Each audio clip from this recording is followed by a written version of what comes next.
Thank you very much for joining us tonight here at Holt Street. We're very, very grateful to have you. The Australian wouldn't exist without our subscribers, of course.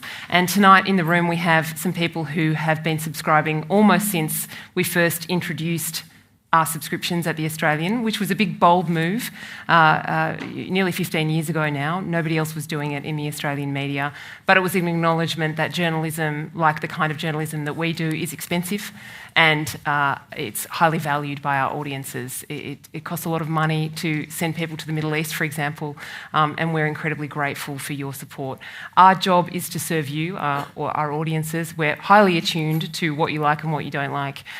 We're digging around in the data all the time, and we're very conscious that this is a story that our subscribers have been gripped by since the very beginning. We made the call as soon as we heard the news on October 7 that this was going to be one of the most important moments of our time, and it's turned out to be so as it's unfolded both in the Middle East and on the streets of all of our cities here in Australia and around the world.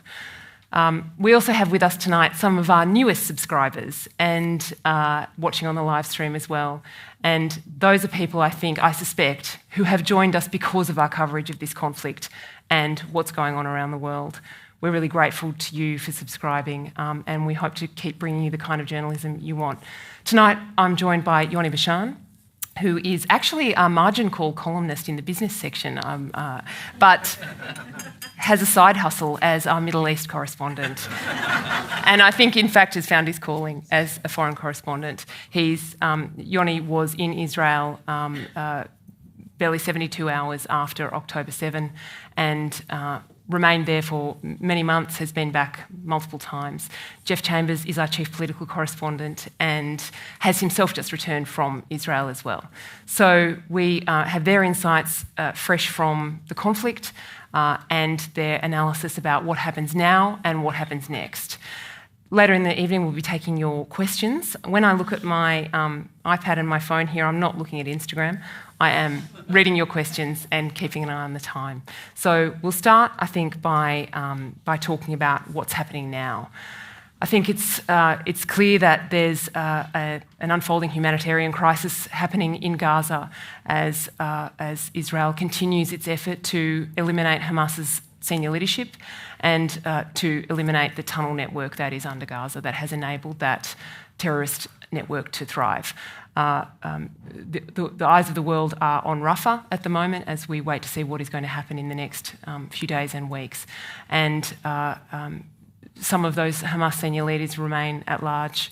Many, many hostages are still somewhere in Gaza. And I think people in the Jewish community around the world are thinking about them all the time. Certainly people in Israel are. I'll start with you, Yoni. Thinking about the situation we face now in the Middle East and here in Australia, I think there's a growing feeling that Israel is losing the support of the world. We'll get in a moment to all the events of October 7 and what you observed while you were actually in Israel. How do you read it right now in terms of the sentiment about Israel in places like Australia and the United States? Well, thank you, Claire, and thank you everyone for coming. I think it's true to say that at the moment Israel is probably losing the support of many of its partners and allies in the West. It's very difficult to know what kind of conversations are happening behind the scenes. And we know, for example, that in parts of the Arab world, certain Arab leaders are very much in support of what Israel's doing in its attempts to try and eradicate Hamas from Gaza. But it's a very strange situation that's emerged with regard to this support, because we know that what Israel is doing is trying to eradicate a beast of an organisation that's essentially immiserated the Palestinian population in Gaza. It mounted an attack on October 7. It possibly did not calculate the immense response that came from the IDF in the months that have followed. We're 6 months forward now. And essentially what's left of Hamas is 6 battalions. We've got 2 battalions in the centre of Gaza, and we've got 4 in Rafah. So when the Prime Minister of Israel, Benjamin Netanyahu, says that we need to progress further into Rafah against the wishes of perhaps some in the United States, perhaps some in Australia and others elsewhere, I think what he's talking about is eradicating Hamas to a point where it's degraded sufficiently that it cannot be restored and mount further attacks of the kind we saw on October 7. And that's the point of all this. It's to degrade and eradicate to a point where Hamas cannot come back and where a rebuilding process can start from there. So there is a day after that can actually be followed through. Jeff, you, on your recent visit to Israel, met some of the most senior people in the country. You talked to them about Israel's strategy militarily and the political situation. What's your read of the mood in Israel politically right now about Benjamin Netanyahu? The opinion polls seem to be turning against him. Where those voters will ultimately go is not as clear. What was your sense? Look, just to start off, I'm not an expert on Israeli politics, but I might start initially around what they said to me a couple of weeks ago around Rafah. And their hope was 2 weeks ago that the military operations would cease within a 6 to 8 week period. And I think the clock is ticking for Israel, and I think they know that. But they also have no intention not to eradicate those final battalions that have holed up there in Rafah. It's very complicated, obviously, the civilian population and how they move forward on that.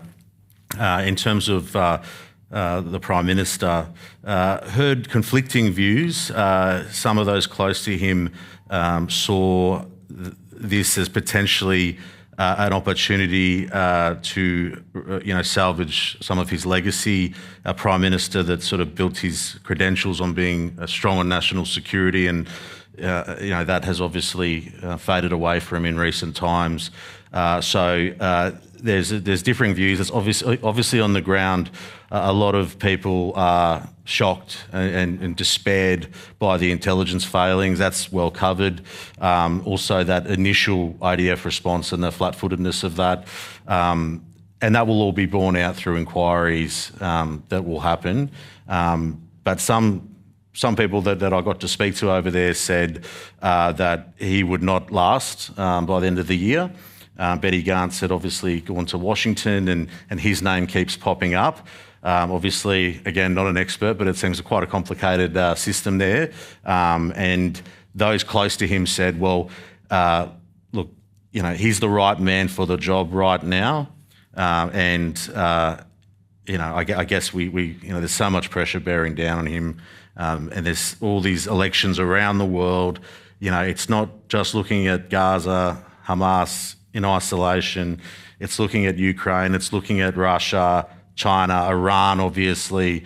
It's just such a messy geopolitical situation, and the stakes are just so high. Yoni and I spoke many times when he was in Israel, multiple times a day, in fact, and Yoni appeared in our podcast, The Front, many times while he was there. I remember in one of those interviews, Yoni, we talked about Netanyahu, and you said that you felt Israelis were going to judge him, at least in part, about whether he lived up to his ambition of getting the hostages back. Now it seems as though hopes are fading for the hostages who remain in Gaza, tragically. How do you think that has changed for Netanyahu? Are people still judging him by that benchmark? Well, I remember when I first arrived in Israel, it was October 10, so it was 3 days after October 7, and there was no ground incursion into Gaza at that point.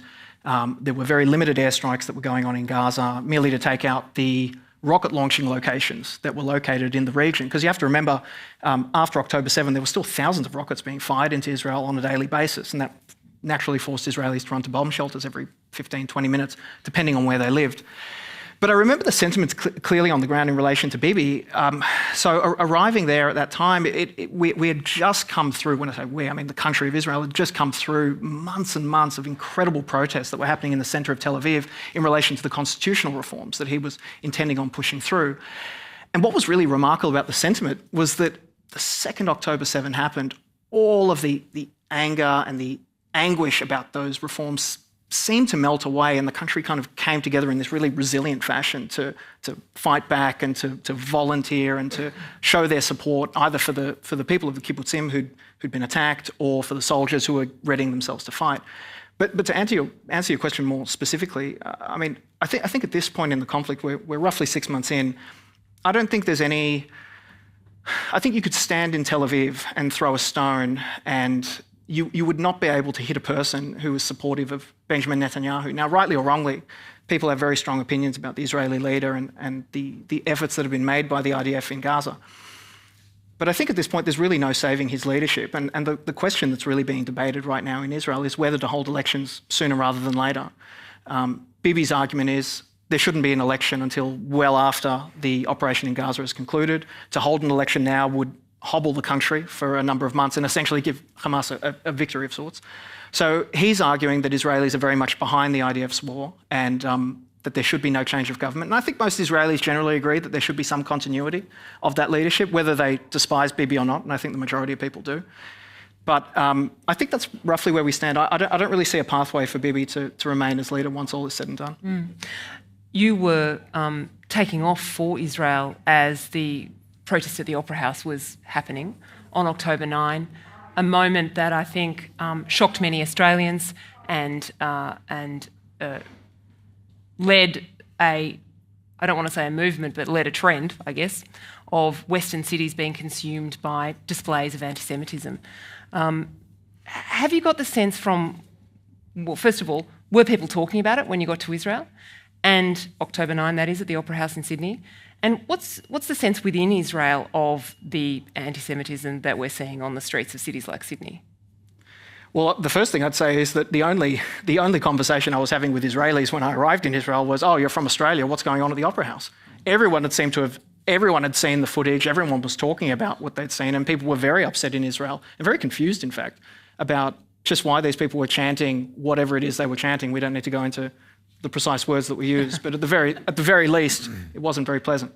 So people were certainly talking about that.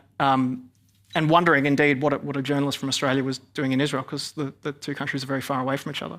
I'm sorry, what was the second part of the question? What was their sense of anti-Semitism around the world? You know, you said once when we spoke that Israel felt like the safest place in the world to be a Jew. What were they absorbing? What did they know about what it was like to be a Jew in other parts of the world? Well, I think that sentiment was only compounded. I think being in Israel was indeed the safest place, and there's great irony attached to that. Being in Israel was the safest place to be a Jew, regardless of the fact that there were rockets being fired on a daily basis, either from the south or from the north, given the actors that are at play in Lebanon. But I think, generally speaking, looking at what was going on in the Ivy League schools in the United States and what was happening at the Opera House, I just think generally that the Israelis were regarding all this with a great sense of betrayal. I mean, here they'd just gone through an unprecedented attack on the country, the blackest day in Israel's history, the blackest day for Jews since the Holocaust, October 7. And it would seem that within 24 hours of that attack, people were already protesting against Israel. And it was a very confusing situation for anyone, because at that point, within that 24-hour period, Israel hadn't done anything yet. I mean, it was still counting the bodies in kibbutzim like Nachal Oz and Nir Oz, etc. So a tremendous sense of confusion over why there was such this incredibly strong reaction from the protest movements and the professional protesters that exist in places like Australia and increasingly in the Western capitals, people who don't seem to have any idea of what it's really like to live in the Middle East and to live in a country surrounded by enemy actors. I was eating my lunch at a sushi train just up the road today, and I saw a beautiful young girl, an Asian Australian girl, in her gym gear, walking towards Central Station, and she had a keffiyeh draped around her like a shawl. Jeff, we're seeing that is not an uncommon sight now. I know we're in Surrey Hills, so it's a slightly inner city kind of demographic, but we saw subscribers to The Australian would have seen in Paul Garvey's reporting the other day the left-wing Muslim female MP Anne Ali accosted at a suburban park in Perth by men demanding that she look at photographs of starving Palestinian children and then chanting at her as she tried to walk away. How deeply is this resonating within Australian politics, and how is it playing out, particularly for the government? Yeah, so Dave Sharma delivered his maiden Senate speech last night, and near the end of his speech, he talked about weak leadership and muted voices. And we know how that goes in history, right? If you don't stand up and you don't say something and you allow things to fester, bad things are going to happen. And I think what we've seen is this nexus which is happening around the West of all these left activists coming together. You see at these pro-Palestine rallies, these huge climate change banners, gays for Palestine. It's really odd. It's really, really strange. And then you've got social media and the algorithms and what TikTok is doing. And you can understand that for a young person in a Western country that have things very easy in their lives, and they're getting all these stories popping up, some of it might be old vision from years ago, or it might be from a different conflict, and it's just bombarding them, and these algorithms keep hitting them. So there is this element of a young person in a Western country who's had it very comfortable, and they're feeling sorry. And you can understand that. Politically, it's going the way you would expect it to go. The Greens are becoming a more dominant force in this country. We're seeing that electorally across all jurisdictions, and it has Labor worried. It has Labor concerned. So Labor came out adequately after October 7. And then very quickly it evaporated away. And you've got to think about the internals, those Western Sydney, those Melbourne seats with high Islamic populations. Not ironically, the fact is they're cabinet ministers' seats. And we've seen some of those cabinet ministers come out very forcefully, suggesting war crimes very early on. A lot of that is politics. And they're worried about their left flank. And they feel like if they're going too far this way, that's a problem. That we've got to fight the Greens here. So it's become very political, very ugly. The other thing that's raised eyebrows as well is these joint statements that we've done with countries, middle-tier countries like Canada and New Zealand. Traditionally, we would go with our AUKUS partners in the US and UK. When the Red Sea issue happened, they did request a warship. We sent them 4 people late. So that's being noticed, in America and elsewhere. So it's interesting times in terms of this Albanese government and their foreign policy approach. I might just note, if I can jump in for a second, when I went back to Israel for the second time in January, I was following Foreign Minister Penny Wong, who was conducting a diplomatic tour of the Middle East. It wasn't a tour of Israel, and she certainly didn't visit the kibbutzim that were attacked, but it was a diplomatic tour of the Middle East, and it took in Jordan, and it took in Israel, and it took in the West Bank and the UAE. And I was expecting a fairly muted response from the Israelis, given Australia's posture towards Israel over the last few months. Anthony Albanese hasn't been over to visit. It had taken in excess of 3 months for a senior minister to go to the country. We'd had parliamentary delegations or a scattering of a few MPs who'd gone, but it had taken many months for Penny Wong to actually go over. So I was expecting something a bit muted. And yet all of the response I was noting from the Israelis, at least publicly anyway, and potentially privately too, was very welcoming, and they were speaking very positively about Anthony Albanese and about some of the speeches he'd given in Parliament. I found that very confusing. I thought the Israelis would be hanging on much more to Australia's voting at the UN in December, voting in favour of the ceasefire, for example, again, splitting with its AUKUS partners, very unexpected move there.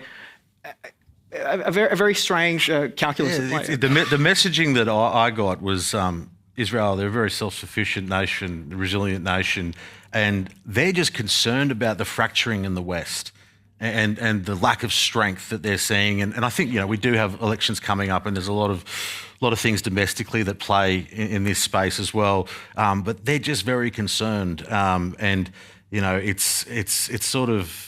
They talk a lot about Ukraine and if it falls and if you don't eradicate Hamas, and they're worried about the domino effects. So no, they're very their link in history with Australia is deep and strong.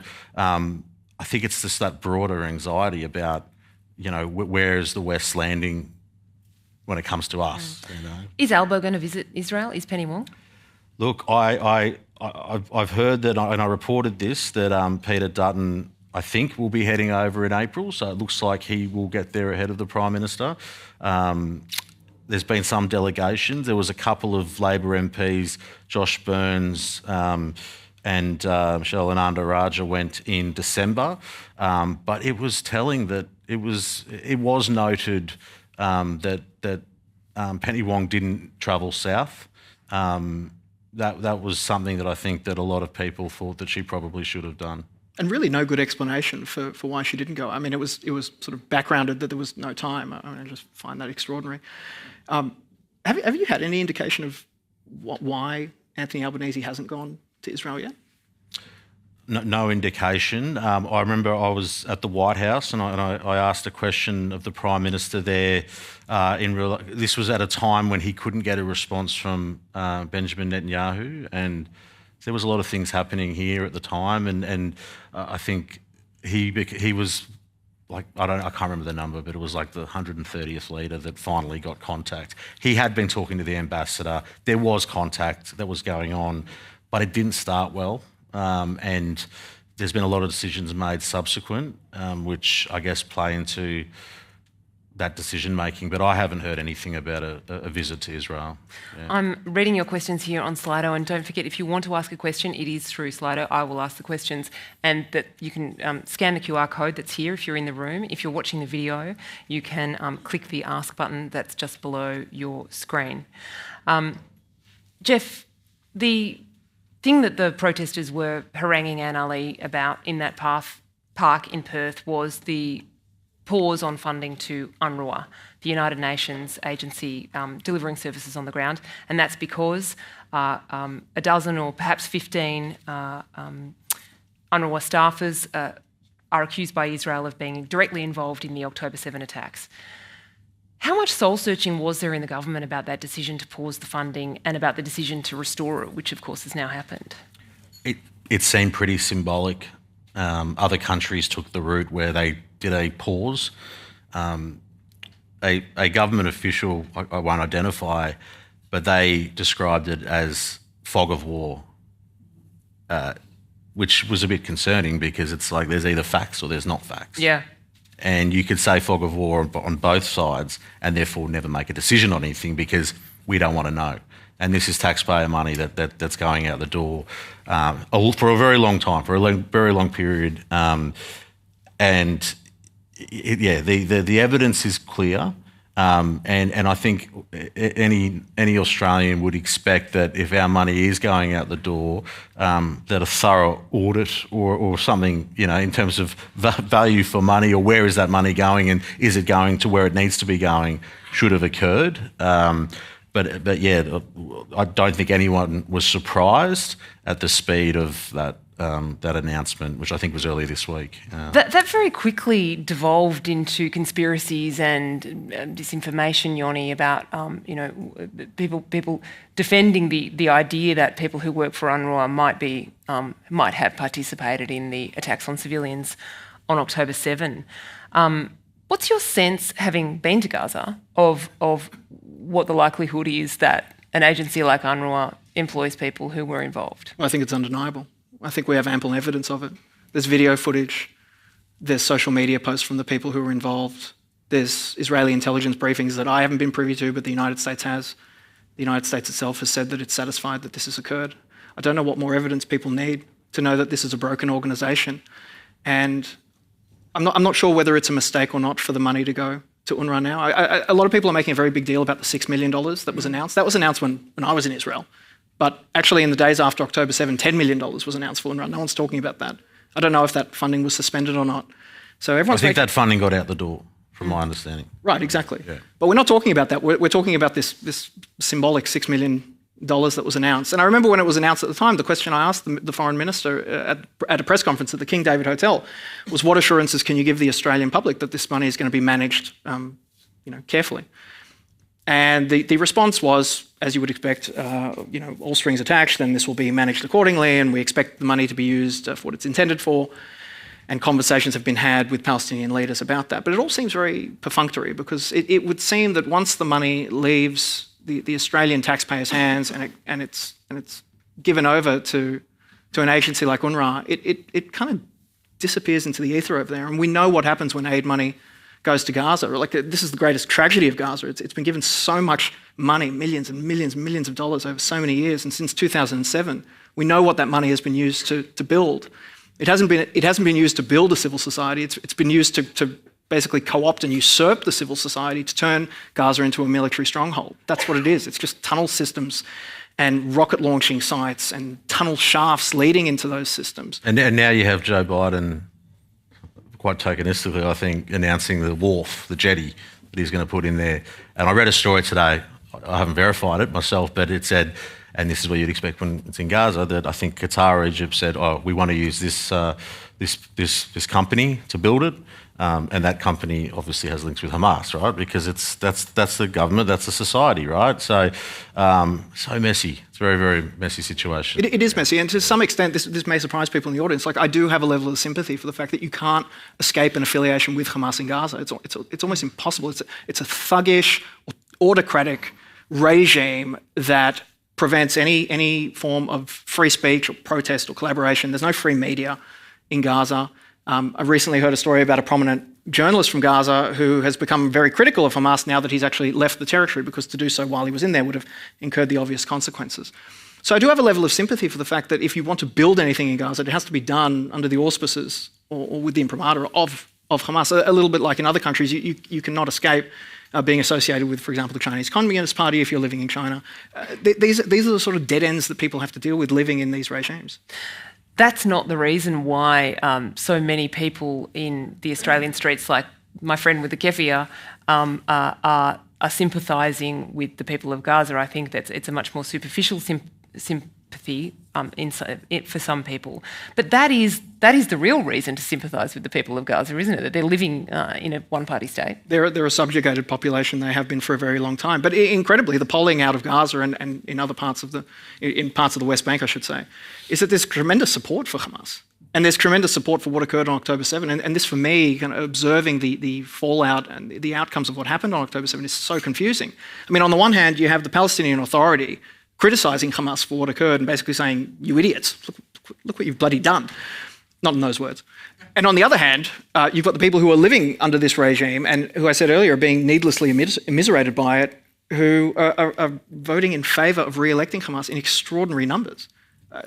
I have no explanation for this. But was this not the point? You know, was this not an attempt to garner the world's sympathy, to provoke Israel into a deadly invasion and garner the sympathy of people at Sydney Uni? That is exactly the point. Hamas's tactic, and it always has been, is to increase the number of civilian casualties such that credulous people in Western capitals will look at the numbers and say, well, a very large number of civilians have died. But there's very little pressure testing of the credibility of those figures or the credibility of the institutions that are purporting to come up with these figures. And I refer now to the so-called Gaza-run Health Ministry, which is, the Hamas-run Gaza Health Ministry, which regularly disseminates this figure of 30-something odd civilian casualties in Gaza. No effort is made to distinguish between the civilian casualties and the terrorist casualties. And no effort is made to account for the fact that some of those people who have died, they died of natural causes. That had nothing to do with the war. And yet we accept these figures as though they're somehow credible. I'm very confused by that state of play. Even more confused by the students and wealthy middle-class individuals in Western capitals who are very much in support of what is essentially a genocidal terrorist group. We talked about the pier that's being built now, Jeff, and we talked about the timeline of a 6 to 8 week duration of potential duration of the war that people had suggested to you while you were in Israel. That's 2 weeks ago now, so that would give us maybe a month or 6 weeks for that time frame to run out. What difference will it make if aid does start flowing into Gaza and we don't see more scenes like the deaths of civilians around those aid trucks that happened not so long ago? That rebuild story is so challenging and complex. From some of the meetings that I had, and when you talk to them, okay, so military operations end, and then what happens? And obviously Israel would need to step in, but they would lean heavily on Egypt and Qatar, and they would try and find non-Hamas people in Gaza, strong leaders that can come up, the next generation of leaders. And how long would that take? What would that transition be? How much money are you going to put into Gaza to rebuild? And, will that money go to the right places? Who's going to, you can't be assured that Hamas won't remain. And there was an interesting exchange. A senior US official went to Israel and put that very question of, well, you guys can't kill the idea of Hamas, the ideology. And Israel's response was, well, we want to completely dismantle Hamas and their tunnels and their brigades and their battalions. we're not stupid. Like, we know you can't kill an idea, Nazism, ISIS. Someone said, there's probably a kid in a Sydney, house that's got an ISIS flag up. That's not the intention. They don't believe that they can do it. But I think the challenge, it's that existential crisis, is how do you see Gaza rebuilding and getting the aid in and ensuring that the kids and women are looked after. It sounds really difficult. What's your sense of what happens in the next 6 months? Well, I think there's probably going to be a war with Lebanon. I hope there's not. But in terms of Gaza in particular, and we can talk about Lebanon afterwards, but my sense with Gaza is that someday in the future, there won't be Hamas. I think the Netanyahu administration is going to honour its agreement with the Israeli public that this war will not stop until Hamas is eradicated, such that a critical mass of its fighters are basically liquidated or rendered ineffective or arrested or something. So I think once the Hamas problem is dealt with, I think then you have the rebuild. And I think the rebuild is going to involve... I kind of expect it's going to look something like the West Bank. I think parts of Gaza are going to be self-governing, and it will be, a coalition of, peacekeeping forces or delegates from other Arab nations or prominent Gazan representatives, or some kind of self-governing entity will take shape in a part of Gaza. And then I think another part of Gaza might be jointly governed in part with the IDF. And then I think there might be sections that are just security zones, which are off limits. But I think what Israel is going to have to do in order to bed down further terrorist attacks in the future, and the uprising and the de-radicalisation, we were talking about this earlier, the need for a de-radicalisation effort. I think in order for that to happen, you're going to have an Israeli presence of some kind, of security presence, that will conduct pinpoint operations, counter-terrorism operations, in the event that cells arise. Really no different to what goes on in the West Bank at the moment. Not that that's the ideal, but I think that's probably the best of what we're looking at for now. And what does a war with Lebanon look like? How does it start? It's very ugly. I think it starts very suddenly. I think it starts with a wayward rocket hitting a bus or injuring civilians on the Israeli side of the border. It's been very, very strange. I mean, when I first arrived on October 10, the piercing anxiety and fear of the Israeli public was just pervasive. You could just sense the fear amongst the population. And it wasn't just because everyone was so confused and in such a state of disbelief about what had occurred on October 7, and everyone was just reeling from all of that. But the genuine fear was that this is going to provoke an attack from southern Lebanon. And everyone in Israel knows what that means. An attack from southern Lebanon means you are sitting in a bomb shelter for days on end. And most people haven't kitted out their bomb shelters with beds and chairs, and they're not big enough to house whole families. I mean, sometimes they are, but there are many places in Tel Aviv that don't have safe rooms. I mean, there was one night in particular, I was trying to have a glass of wine after a very long day of work, and you hide in, you basically, all of the people just sort of corral into a building, and you just sit in the stairwell and you wait for the Iron Dome missile defence system to meet the rocket in midair. And as unsettling as the sound is of a rocket exploding over your head, it's actually really reassuring because you know it's at least not going to land anywhere. Very strange place to live, I've got to tell you. But that's kind of Israeli life. Israelis have been putting up with that for many, many years. And to some extent, there was a lot of conversation after October 7 about what the Iron Dome did for Hamas. It basically meant that Israel could absorb and withstand all these rocket attacks for 15, 16 years and not go in and cut the grass, if I can use that very ugly phrasing, but basically not go in and conduct a counterinsurgency operation to get rid of people who were launching those rockets. You talk about safe rooms and that sense of safety in Israel. Of course, October 7 shattered that in both those senses. Safe rooms turned out to not be safe from an invading force of terrorists, and Israel turned out not to be safe for people trying to live a peaceful life in a kibbutz. How much has that shaken Israelis' faith in the state? Really, really interesting question, because I think in the early days after October 7, there was a very strange combination of a huge loss of faith in the capabilities of the security apparatus. But on the other hand, everyone still had a great amount of faith in the security apparatus to mount a counterattack and to launch airstrikes and to go after Hamas with all the strength and vigour that the Israeli army can muster. I think now that we're 6 months after the events of that very tragic day, I get the very strong impression that Israelis' confidence in their security is not as shaken as you would probably expect. I think there is still a great level of confidence in what the army has done, and there's a reason for that. It's because the army is comprised of the people. That is the contract. I mean, you and I spoke about this constantly when I was in Israel. I mean, the social contract that Israelis have with the state is that when you turn 18, you will join the army and you will provide protection for the people who are in their 60s and 70s, who have also served their time in the reserves and served their times on the front lines and maybe served in the 48 war or the 67 war or the 73 war, or any number of other skirmishes. That's the contract. So it's very hard to lose faith in an army when you know that your fantastic neighbour who's fighting in Gaza right now is the guy putting his arse on the line. It's really hard to lose faith in that because you know who's fighting in there. All your friends are. The glassy at the pub is fighting in Gaza. When I got to Israel, everything was closed. It wasn't because everyone was in a state of mourning. They were, but that's not why the restaurants were closed. It was because everyone was lacing up their boots and basically getting ready to fight either in the north or in the south. So how do you lose faith in an army that you know is made up of the people? A few of our questioners have asked about the hostages. What was your sense talking to senior people in Israel, Jeff, about is there any prospect of those remaining hostages being released safely now from the Israeli point of view? We met some of the hostage families and they had evidence which was days, weeks old, that their daughters and sisters were still alive, but their condition had deteriorated dramatically. And the number that was put out there not that long ago, I think the messaging was that it was probably a large proportion of them would not survive, and if they did survive, they'd be in no shape to have a life. So I think they're obviously, there's that square there in Tel Aviv, which is extraordinary,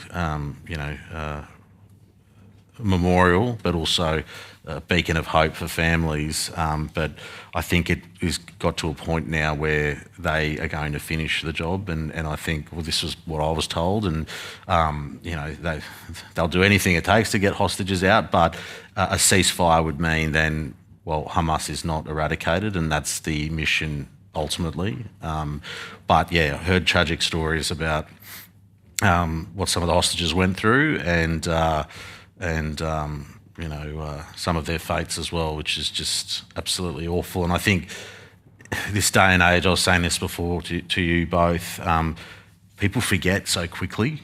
It's just extraordinary. Ukraine, Gaza, October 7, everything happens and people just forget it. And it's so hard to keep people engaged and informed on things. I just think it's wide on. I remember when Yoni was in Israel, he had a senior official say to him that Australia is not the main game. That worrying about what Australia thinks or does is not the issue. It's worrying about what America thinks and does. Did you? What was your sense, Jeff, and also Yoni, about how that has evolved now that we're getting closer to an election in the United States? We are obviously seeing the Democrats concerned about some parts of the country where they are being told by voters, Islamic voters and people who support that side of the debate, that they don't like the way Biden is handling it. How's that changing? Yeah, so Joe Biden started, very strongly, and that was, everyone acknowledges that on the ground over in Israel. Really strong show of force. And yeah, as we've seen, domestic politics and other elements and factors play here, it got to a point where I think it was State of the Union on the hot mic. I'm going to have a come to Jesus moment with Benjamin Netanyahu. Extraordinary. And then this intelligence briefing, and I've been part of some of these briefings, those US intelligence briefings are intended to get out to send a message. And I found it quite extraordinary that, the democracy there in the Middle East, that the US, of all countries, would be trying to interfere, because that's what they were doing. There's no other way to spin that. So yeah, I think they're getting on with the job in Israel, but it doesn't help. And that it goes back to what I said earlier about this feeling that there's this fracturing in the force of the West and the unity of the West. And then we have Trump and Biden in November, and elections elsewhere in the world that will have great influence. But yeah, I think they're very they're watching it very closely, and we've got, what have we got? 6 months to go to see where that lands. What difference would a Benny Gantz government make? I mean, how different would Benny Gantz be if he did win an election? I don't think we would see any difference. And I think it would make me rather unpopular to say that I think Bibi's doing a great job. I don't think anyone wants to hear that Bibi's doing a great job, but I just don't see, I don't really see what the point of changing the government would be right now. I think you need continuity in Israel. You need to see the objectives of the war through. And Benny Gantz has said it himself, unless he's saying something in private that I'm not aware of, which is possible. But if we're to take him at his word, they're not going to do anything different with a different leader, notwithstanding the fact that Benjamin Netanyahu is making his decisions as part of a unity government with the opposition, with Benny Gantz. If I was to liken it to anything that we've seen in Australia before, think of the pandemic when we had national cabinet. Yeah. Could we have blamed, people would have tried to, but could we have blamed the Prime Minister at the time for making decisions that inconvenienced or upset us when we knew that Dan Andrews and Gladys Berejiklian and other people were in the room supporting those decisions and issuing press releases directly after at the same time? Was there a way to conduct this war that did not involve thousands of civilian casualties?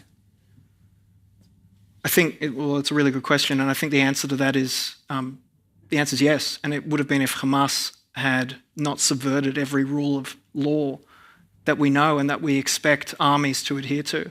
I think the culpability for the civilian deaths is not with Israel, it's with Hamas. We know that Israel is operating as one of the most moral armies ever to exist, ever to operate in a war in recent history. And that make me sound like a shill for the IDF. Fair enough for anyone who thinks about that, but just look at the evidence. I mean, there are people who are with a straight face are trying to accuse Israel of committing a genocide in Gaza. Well, what kind of genocide is that, is all I have to say. I mean, there are leaflet drops, there are phone calls to Islamic leaders telling people to get out of these areas at the risk of tipping off the very people who Israel is trying to target. That is not a very effective genocide. All steps are taken. I mean, I sat down with Israeli military leaders for an off-record briefing, and they told me the agonising steps they have to go to just to launch, not a big airstrike, but just to launch an attack on a school that might have been controlled by Hamas. The layers of decision-making involved in that, as well as and part of that would be the legal decision-making as well, it's just extraordinary. And I don't recall other armies being subjected to the same type of moral pressure testing that the Israeli and the tunnels was, under schools, under hospitals. It was described to me just how elaborate they were and how big they were, and And who's hiding down there? Hamas's leaders. It's not the civilians. And they were booby trapped. So obviously the IDF had to go, and people lost their lives from their side as well. But yeah, no, it is absolutely tragic. People will probably look back and think, could it have been more targeted? Could they have sent, strike units in to do operations? But I think off the back of October 7, there was, you'd know better than I would, a lot of emotion and a lot of expectation of a fierce response. I think people are asking a lot of Israel and of the IDF in this very, very unique type of war. We haven't seen a war like this. I think I'd written it after I went into Gaza, I wrote a piece where I basically said the fighting in Gaza combines the density of Fallujah with the tunnel warfare of the Viet Cong, and everyone is dressed as a civilian. All the combatants are dressed in civilian clothing. They're not wearing uniforms. They're wearing hoodies and sweatpants. This is what we discussed. And so naturally you're going to have a higher number of civilian casualties in that sort of environment, but I just know that every step is being taken to avoid that. And every death, every civilian casualty that occurs is a propaganda victory for Hamas and an absolute loss for Israel. There is every incentive for Israel to avoid civilian casualties. If you are a shill for the IDF, somebody forgot to tell the IDF, because it was not easy for you to get into Gaza. You spent a lot of time trying to get in behind the front line. Tell me about how you eventually got there and what that journey was like. Well, it's kind of a bit of a mystery to me too, because, first of all, getting into Kfar Aza, which was one of the kibbutzim that was targeted on October 7, that was difficult. That required a lot of prodding. And basically what I did was everyone I met, whether it was a military official or an embassy official or a diplomatic official or someone working for the Netanyahu administration, I would pretty much shirt front them and say, I'm one of the few Australian journalists in this country. I have the real estate of the front page of the newspaper to devote to whatever I'm trying to cover over here. When did you go in? How What was the period after October? It took 8 days for me to get into Kfar Aza, but at that point, I mean, every day that I'd spent in Israel and hadn't been inside a kibbutz felt like a wasted day to me, even though it wasn't. There was plenty to write in the lead up to that period. I mean, we were writing all kinds of stories at the time. We were writing about Israelis from 86-year-old men to 35-year-old women going to gun ranges and buying bullets and getting licensed for guns because they didn't feel safe just being in the centre of Israel. There was a surge in gun applications at the time. Who was you met a gentleman there who you described as the John Farnham of Israel. What was his name? He's the John Farnham and probably the Bert Newton. His name is Yoram Gaon. Yes. And some Israelis might have heard of him. I'm not a huge fan of his music, but he's a very big deal. And so while I was standing outside the shooting range in Herzliya, which is an area in Israel some people might be familiar with, this kind old gentleman was kind of walking out with a briefcase, and it was full of bullets apparently. And the person I didn't recognise him. The person I was with nudged me and said, "You get over and talk to him right now." I said, "Why?" He said, "That's Yoram Gaon." I said, "Wow, okay, cool." So lovely old guy. But to actually answer your question, sorry, I distracted you. No, it's a good story. But it's a fun story. The process of getting into Gaza was fraught because you have to go into Gaza embedded with the IDF. You can't just walk into Gaza. It's a closed military zone, and you have to be allowed in, and you have to travel with their soldiers, and you have to basically travel with a security detail with you. So when I went in, I was accompanied by a crew of 7 soldiers who were balaclavaed up and carrying enormous rifles and looking very different to the soldiers that you might see in a cafe in Tel Aviv. And these guys meant business, and everywhere we went, it was incredibly fraught. We were 1 mile from the front line. You could hear the shelling. You could hear the sound of the gunfire. It sounds like an excavation of a construction site going on. And again, I'm not entirely sure how I was granted access in the end, because the places are so limited to go, and they're often reserved for the Americans, the Canadians, the British, the Germans. But these were all countries where world leaders were lining up to enter Israel. All of these leaders were wheels down in Ben Gurion within about 10 or 12 days of October 7 happening. Anthony Albanese was nowhere. I don't expect that if he would have come, there would have been any rush to get me into Gaza. But in the end, I think I managed to cadge someone's number, someone very senior in the IDF. I also had some help from other friendly sources along the way, and I was shouting at them and basically saying, "You need to let us in." Yeah. And so one day I was actually at a kibbutz in the north of Israel, right on the Lebanese border, and I got a message on WhatsApp from a number I didn't recognise, and it basically said, "Be here at this time on this day." And I said, "And what?" And they said, "Well, you're going into Gaza." I said, "Oh, great. I expected I'd be going into the north, cleared of all insurgent elements and probably very safe, and hundreds of journalists had already been there by that point." And they said, "No, you're going into Khan Yunis." And I was like, wow. Which is where it was super hot right there. That was the hot zone of the fighting at the time. So that was a surprise, and that was quite an experience, quite a journey. Yeah. You met some quite remarkable Israeli personnel while you were there. To your point about them being ordinary guys, you know, they're not professional soldiers, are they? The people who you met were not full-time soldiers. Not at all. The guy showing me around Gaza, when I say showing around, what I mean is he was, leading us to a tunnel shaft, leading us to a school that had been taken over by Hamas and then taken back by the IDF forces. He worked in IT. He was a 44-year-old guy with a wife and 2 kids. They were living in Jerusalem. He'd been shot in the arm about 2 days after he got to Gaza. That was on December 8th. And I saw him a month later, and he was back. He'd been shot, and he wanted to get back in there. He was a lieutenant colonel, and his life is otherwise very, very ordinary. He had a very sanguine attitude about the whole thing. He was very smiley, wasn't he? You made a video with him. He was incredibly smiley. Yeah. And I'm not really sure why, because he had been through the circumstances of him getting shot were actually really traumatic. He and his unit had taken over a school in Khan Yunis on the day that they'd entered Gaza. They thought they had bedded down all the elements in the school. They thought it was empty. They hadn't reckoned with the fact that there was a tunnel shaft leading into the school underneath the ground. And so they were resting for the evening, and at about 2 a.m, 4 Hamas combatants came up through the basement, and one of them fired an RPG, killed, I believe it was one of his platoon members, and a number of people were injured. And so once they were able to put down those people. I think one of them got away in the tunnel shaft. And at that point, there was obviously a great learning for that particular unit that, you've really got to watch out for these tunnel shafts. This particular lieutenant colonel was standing guard in the foyer area of the school, and there was a sniper who just shot him. And very luckily for him, the bullet seemed to enter the fleshy part of his arm and travelled vertically and just kind of went in and came out. It was only a flesh wound. It was only a flesh wound.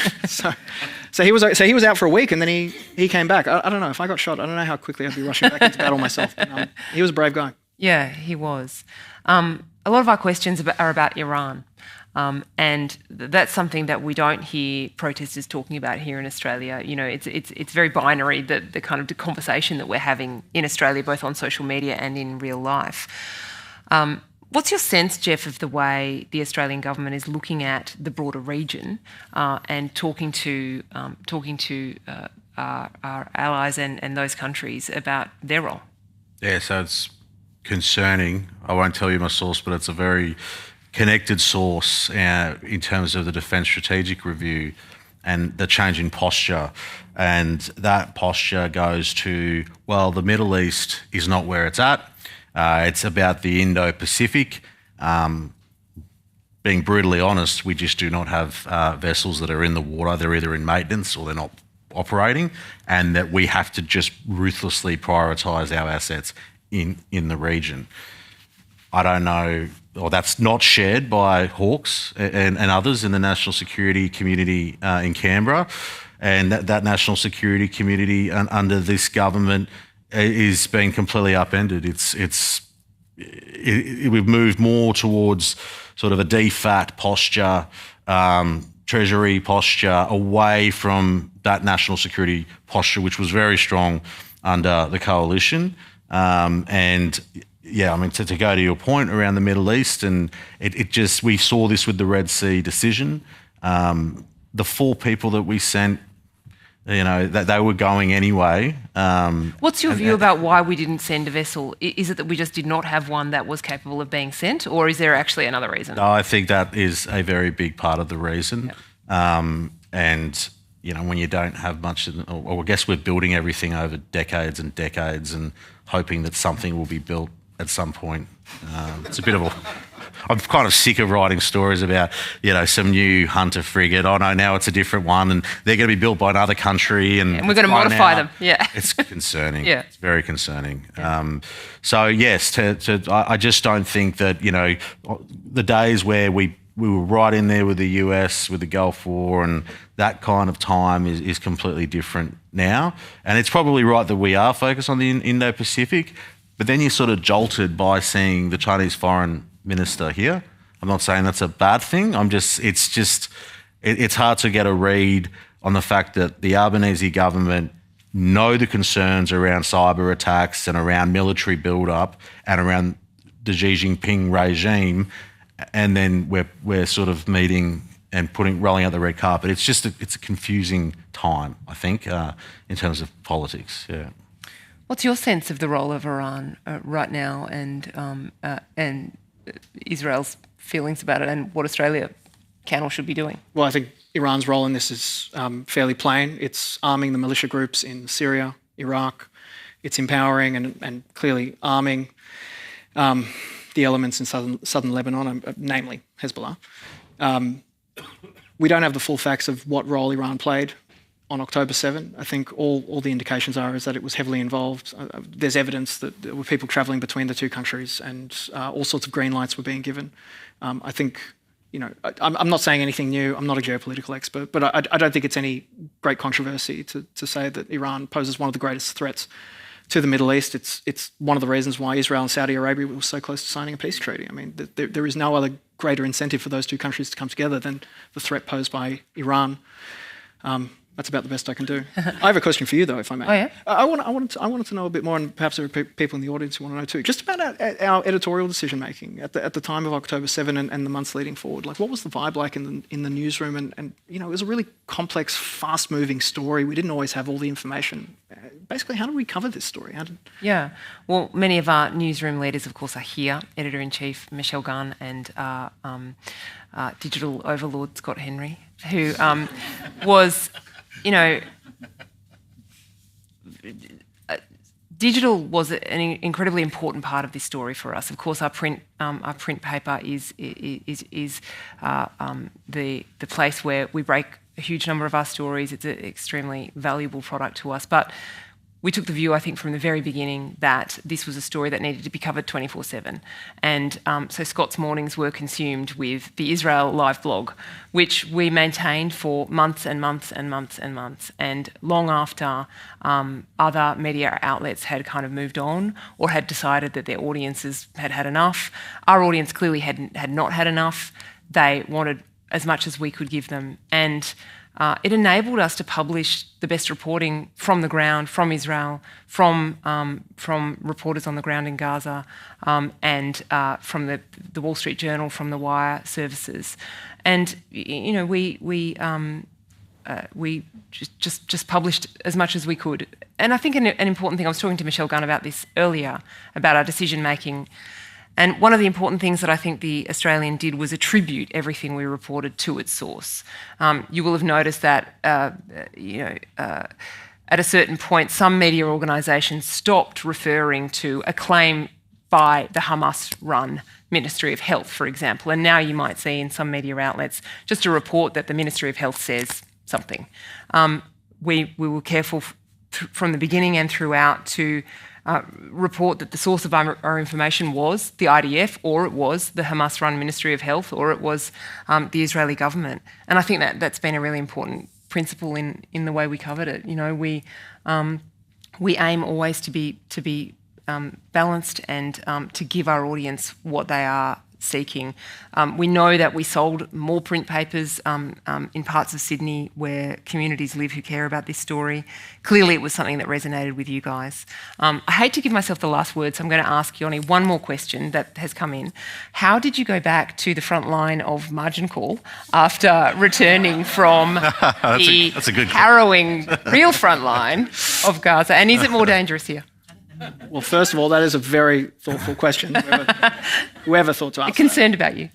I found it very... First of all, I haven't found it that difficult to go to switch back. I think versatility is important. Tell the truth. My bosses are here. Switching out of margin call and going to the Middle East was the easiest thing I've ever done. Not because I don't love margin call. I absolutely adore it. But there was I don't want this to sound trite, but there genuinely was a kind of an autopilot, a switch that had been engaged once October 7 had happened. It was very soon after that I was having conversations with our editor and we were talking about plans for going over. And it probably wasn't until I was about, 15 or 20,000 feet in the air that I actually realised what I was doing, which is probably a good thing.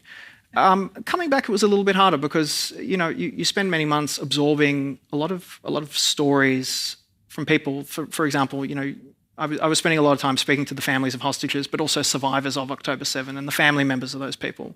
And I'd spoken to frontline emergency workers who'd been recovering the bodies or who had been visiting the kibbutzim, or the volunteers. I myself had gone into these areas. I'd also gone into Gaza. It's a lot to absorb, and then to make that switch to come back and report about Matt Common's conversation with Lindsay Fox is kind of unusual. Well, you brought your combat skills to papping Brad Banducci in a cafe in Surrey Hills about 5 minutes after he stepped down. So Indeed. You were breaking the scoops. On that note, I need to say thank you very much for joining us. We would love to keep going, but there are drinks and canapés being served now, and I'll get in trouble if I don't let you eat them before we all have to go home. So thank you again very much for coming. Thank you for reading The Australian and being part of our family. We couldn't do it without you. Thank you very much.